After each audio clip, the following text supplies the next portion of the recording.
ঘোষণা হলো 1000 টাকা বৃদ্ধি করা হলো, আপনাদের বেতন দেওয়া হলো 6250 টাকা, আপনাদের মাতৃকালীন ছুটিও ঘোষণা করা হলো, তাহলে আজকে আপনার স্বাস্থ্য হবে মাতৃত্বকালীন ছুটি ঘোষণা এবং কর্মরত অবস্থায় যে কর্মীরা মারা যাচ্ছে তাদের 5 লক্ষ টাকা, এই দুটি মানবিক যে গ্রাউন্ড ছিল এটা আমাদেরকে দাবি করতে হলো, এটাই হচ্ছে দুঃখের। এটা সরকারের এমনি করা উচিত ছিল, ফলে এটা আমাদের দাবির ফলেই হয়েছে। আর 1000 টাকা ভাতা বৃদ্ধি করেছে, আমরা চেয়েছিলাম 15,000 টাকা। আমাদের এই দাবির প্রতি অবিচার করা হলো, অন্যায় করা হলো, দাবির প্রতি সুবিচার করা হলো না। এবং আমরা মনে করছি 1000 টাকা বৃদ্ধি করা মানে কর্মীদেরকে অসম্মান করা, ছোট করা হলো। এবং এই যে বাজেট করা হয়েছে, আমরা মানে যেটা বুঝলাম আমাদের খুব সহজ বুদ্ধিতে যে ভোটের জন্যই তারা মানে এই বাজেট করেছে। তা আশা কর্মী কি শুধু ভোট? সে কি স্বাস্থ্যকর্মী নয়? সে কি সরকারি কর্মীর মতন সরকারি স্বাস্থ্য দপ্তরের অধীনে কাজ করে?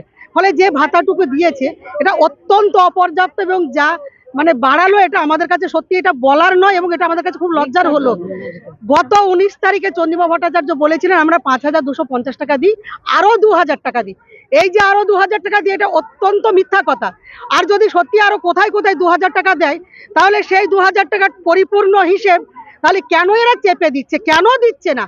এটা আমরা স্বাস্থ্য ভবনের কাছে এই প্রশ্ন আগের দিনও করেছি, আজকেও করব। এই 2000 টাকা আমাদেরকে কিন্তু মানে একেবারে পরিষ্কার করে আমাদের সামনে তার অর্ডার দিতে হবে। আর আমাদের আরো দাবি হচ্ছে, আমরা মা এবং শিশুর কাজ করার জন্য নিয়োগ হয়েছি।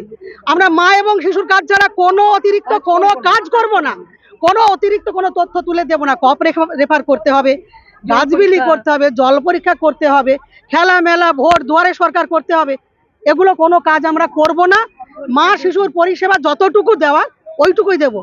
এই যে মাধ্যমিক পরীক্ষা চলছে, ভয় দেখিয়ে থ্রেট করে পরীক্ষা ডিউটিতে অনেকে ঢুকিয়ে দেওয়া হয়েছে এবং এই ভয় দেখানোটা এমন পর্যায়ে তোলা হয়, রাজনৈতিক নানান ধরনের ভয় দেখানো, প্রশাসনিক হ্যারাসমেন্ট করা।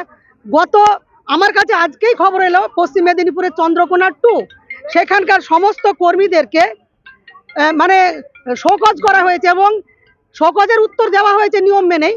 কিন্তু বিওমএইচ বলেছেন যে এইরকম হবে না, আমার কাছে আসতে হবে এবং লিখতে হবে আর কোনোদিন ইউনিয়ন করব না, কোনোদিন আন্দোলন করব না, কোনোদিন দাবি তুলব না, এই মুচ লেখা দিয়ে তোমাকে কাজে ঢুকতে হবে। আমরা বলেছি কাজ থেকে যদি সরকার বরখাস্ত করে দেয় তবুও আমরা কাজ ছেড়ে দেবো, সেই কর্মীরাই বলেছে, কিন্তু মুচ লেখা দেব না। গত 21 তারিখে এখানে যে লৌহ কপাট তৈরি করেছিল প্রশাসন পুলিশ, যেভাবে গোটা রাজ্য জুড়ে তাণ্ডব চলেছিল আশা কর্মীদের এই আন্দোলনকে ঠেকানোর জন্য, তারা ঠেকাতে পারেনি। এই আন্দোলনের লড়াই এবং তার মর্যাদা বোধ উত্তরোত্তর বেড়েছে, ফলে আজকেও এখানে আটকানো হয়েছে। আটকালেও কিন্তু আমরা আমাদের এই বাঁধন মানব না। আমাদের যে দাবিগুলো আছে 11 দফা দাবি, সেটা নিয়ে আমরা স্বাস্থ্য সচিবকে গতকালকে মেল করেছিলাম, আমরা প্রশাসনকেও জানিয়ে আজকে এসেছি। ফলে যদি প্রশাসন এত জেনে শুনেও এত বড় ব্যবস্থা করেন, আমাদের কিছু বলার নেই। আমাদের যদি আমরা কিন্তু জানিয়েছি, আমাদেরকে না করেনি। আমি ফোন করেছি এখানে বিধাননগর থানাকেই ফোন করেছি, ঠিক আছে আপনারা আসুন। ফলে আমরা আজকে এসেছি। আটকালে আমরা বাঁধন মানব না, আমরা বাঁধন ভাঙবো। কজন যেতে চান? আমাদের এখানে এসেছে অলরেডি 16টা জেলা থেকে, 16টা জেলার অন্তত 16 জন প্রতিনিধি সহ রাজ্য নেতৃত্ব যাবে। আপনার নাম? ইসমতারা খাতুন, রাজ্য সম্পাদিকা, পশ্চিমবঙ্গ আশা কর্মী ইউনিয়ন। আপনাদের গতকাল 1000 টাকা বেতন বৃদ্ধি করা হলো, মানে বেতন দাঁড়ালো হচ্ছে 6250 টাকা এবং 180 দিন মানে হচ্ছে 6 মাস, তাই তো আপনার মাতৃকালীন ছুটি ঘোষণা করা হলো। এই বাজেট ঘোষণা করার পর ঘোষিত বাজেটে আপনারা কি খুশি? একদমই না। এই যে হলো মাতৃত্বকালীন যে 180 দিন ছুটি ঘোষণা করা হয়েছে, এর জন্য আমরা খুশি। কিন্তু এই যে আমাদের 1000 টাকা বৃদ্ধি করা হয়েছে, এটাতে আমরা খুব একটা খুশি নই। কারণ আমাদেরকে 1000 টাকা বৃদ্ধি করা হলো কেন? আরেকটু তো বাড়াতে পারত। হয়তো আমরা 15,000 টাকা চেয়েছিলাম, কিন্তু 15,000 টাকা না দিয়েও যদি আমাদেরকে আরও 3-4,000 টাকা বাড়ানো হতো তাহলে বোধহয় এটা ভালো হতো। আজকে আপনারা এলেন আবার স্বাস্থ্য ভবনে আজকের আসার মূলত কারণ কি? আজকে আমরা এসেছি, আমাদের মূলত কারণ হলো আমরা এখানটায় এসেছি যে আমাদের তো অর্ডার কপিগুলো অবশ্যই চাই। কারণ আমরা যখন সেন্টারে যাব বা আমরা যখন কাজে জয়েন করব তখন তো আমাদের কাছে চাইবে যে এই অর্ডার কপিগুলো, কারণ আমরা এই যে কাজগুলো করব সেটা তো আমাদের অর্ডার কপি অবশ্যই সেখানে জমা দিতে হবে।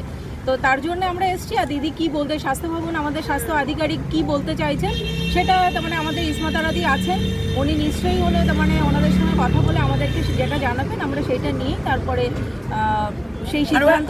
বিভিন্ন সূত্র মারফত দুটো জিনিস জানা যাচ্ছে, সেটা হচ্ছে বিভিন্ন খাতে আপনাদের যে বকেয়া তা এখনো বাকি রয়েছে। দুই, যারা কর্মবিরতিতে আছে তাদেরকে নানাভাবে হেনস্থা করা হচ্ছে। একদম ঠিক কী কী হেনস্থা করা হচ্ছে এবং কী কী বকেয়া বাকি রয়েছে? আমাদের পিএল এর টাকা বাকি আছে, ইনসেনটিভটা হলো তার মানে ভাগে ভাগে যেটা দিত সেটা আমাদের ডিসেম্বর অবধি দিয়ে দিয়েছে আপাতত। আমরা এই কর্মবিরতিতে আসার পর দিয়েছে। আমাদের কাছে একটাই কথা যে কর্মবিরতি হওয়ার আগে আমাদের ইনসেনটিভটা কেন দেওয়া হয়নি, আমাদের তো তখনই দিয়ে দিতে পারতো, তাহলে তো আমরা এইবার মাসে মাসে যে টাকাটা সেটা তো আমরা পাই না। আর ইনসেনটিভ যেটা আমাদের দেওয়া হয় সেটা আমাদের কিন্তু ভাগে ভাগে দেয়, কোনোটা 15 টাকা, 20 টাকা, 50 টাকা, 200 টাকা, 100 টাকা। এবার আমাদের তো হিসাব থাকে না, ধরুন আমরা ইনসেনটিভ যেটা জমা দিই সেটা আমাদের একটা নির্দিষ্ট টাকা থাকে যে এটা জমা দিই, কিন্তু আমাদের সেই জায়গাটায় দাঁড়িয়ে আমাদের কিন্তু ওই যে 10 টাকা 15 টাকা করে যেটা দিচ্ছে সেটাতে আমরা কিন্তু বুঝতে পারি না যে আমাদের তার মানে টোটাল টাকাটা কত দিয়েছে, কারণ ওইভাবে হিসাব করার সময় আমাদের থাকে না। আমরা খাতা মেনটেন করব না ওই টাকার হিসাবটা করতে বসবো। তো সেই ক্ষেত্রে আমাদের যে ইনসেনটিভটা আসছে সেটা যেন আমাদের ভাগে ভাগে না দিয়ে আমরা যেমনভাবে দিচ্ছি সেইভাবে যেন দেয়। কিভাবে ধার্য করা হয়? ইনসেনটিভ আমাদের একটা মানে একটা ফর্ম আছে, একটা 1 নম্বর ফর্ম আছে, সেই ফর্মাটে আমরা ফিল আপ করি, আমাদের বিভিন্ন কাজ থাকে, তো সেই জায়গাটা দাঁড়িয়ে সেটা আমরা আজকে কি আপনাদের ডেপুটেশন দেওয়া রয়েছে? যেটা মূল বিষয় হচ্ছে আজকে এখানে আসার উদ্দেশ্য হচ্ছে আমাদের তো যে দাবিটা ছিল সেটা সম্পূর্ণ হয়নি।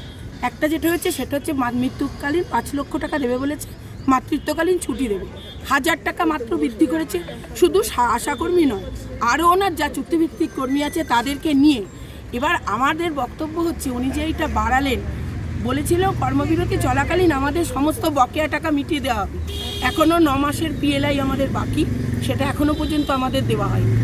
আর আমাদের যে ছুটি চেয়েছিলাম, আমরা তো অনেকেই মাতৃত্ব মায়ের সেই ইয়েটা আমরা হারিয়েই ফেলেছি। আমাদের তো এখন মাতৃত্বকালীন ছুটি যাদের দরকার নেই তাদের যে সরকারি ছুটি তার কথা কিছুই ঘোষণা করা হয়নি, সেগুলো বলা হয়নি।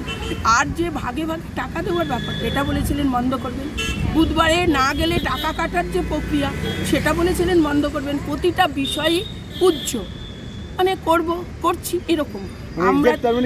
আমরা আজকে ওখানে যেতে চাইছি, আমাদের যে দাবি ছিল সেই দাবির ভিত্তিতে কোন কোন পয়েন্টগুলো কার্যকরী হয়েছে এবং সরকার ঘোষিত কেন্দ্র সরকার ঘোষিত যে 3500 টাকা বৃদ্ধি হয়েছিল তার কোনো ফরম্যাট আমাদের কাছে আসেনি। অবিলম্বে আমাদের ওই 3500 টাকা বৃদ্ধি হয়েছে তার ফরম্যাট চালু করতে হবে।